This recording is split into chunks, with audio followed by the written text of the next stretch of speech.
very important thing and very pertinent in today's day and age. Right? And I'll share with you, I think, one thing that's interesting, right? And I shared this with a few years earlier, but you look at the ages, you go back a bit, right? So if you think of the agricultural age, when it first started, and that was the first innovation, right? This human's ability to say, hey, I don't have to walk around, I can actually plant something and make it for my own.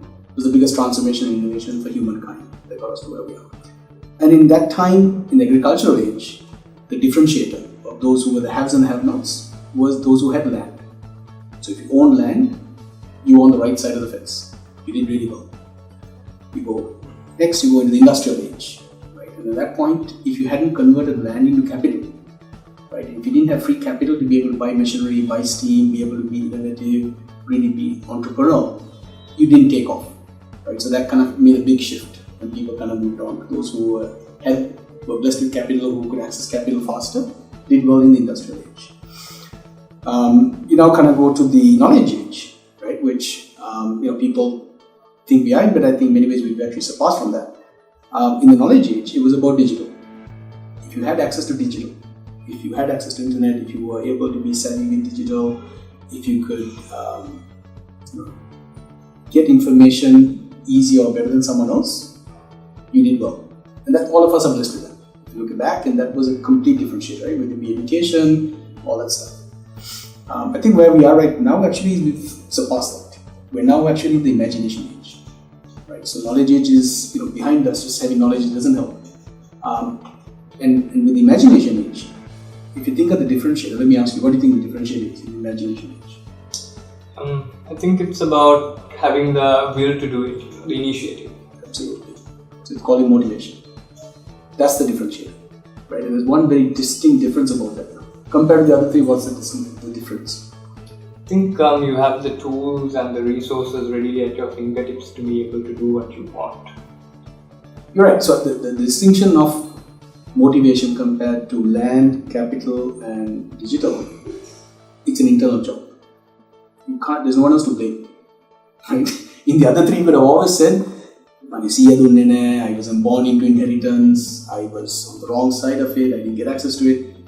Motivation is only yourself to look at.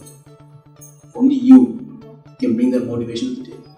Right? So it's a double-edged sword. It's a phenomenal time because it truly is dependent on you, but it's also very scary because it's dependent on you. There's no one else, right? So you've got to be on top of it. And I share that because to answer your question in terms of in the knowledge age and where we are right now, and I think what we try to do with Stacks is really be focused on it. How do we get people there are tons of smart people. They're brilliant, right?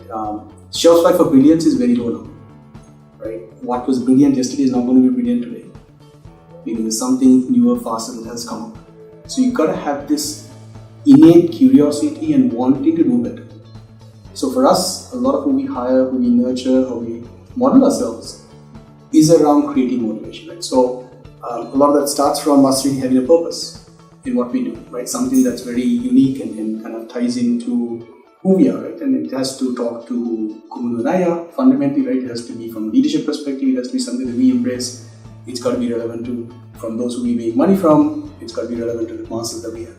It has to be relevant to the partners. So I truly believe our purpose statement, which we've kind of put out there, freedom to dream, power to make happen, right? That's simply what we live on. And you see that in all of us, right? So whether it be the choices that I've made, to Kumunu makes, to what you made, who we hire, people who decide to move on from Stacks, and we encourage that. We say, I'll never let anyone else get in the way of your dream. Dream comes first. Really give yourself that freedom because life is too short.